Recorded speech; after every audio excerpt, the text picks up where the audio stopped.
জয়নুল গ্যালারিতে বিভিন্ন রকম ছবির এক্সিবিশন চলছে। আমরা এখন জয়নুল গ্যালারির ভিতরে প্রবেশ করব এবং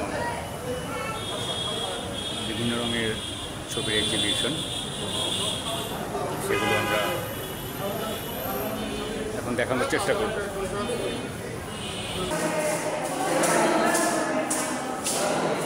শিল্পীর তুলিতে আঁকা নানান রঙের ছবি, প্রতিটা ছবির মধ্যে কোনো না কোনো অর্থবহ বিষয় অবশ্যই রয়েছে। এটা শিল্পী ভালো বলতে পারবেন এবং বিভিন্ন দর্শনার্থীরা প্রতিটা ছবির থেকে তার বিষয়বস্তু খুঁজে বের করার চেষ্টা করছেন। আমরা জানি যে এই গ্যালারিতে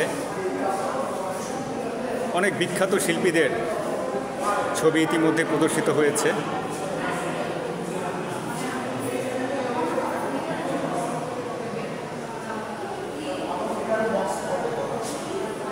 এবং ক্রমান্বয়ে এখানে অনেক প্রতিভাবান শিল্পী তাদের ছবি প্রদর্শন করে আসছেন।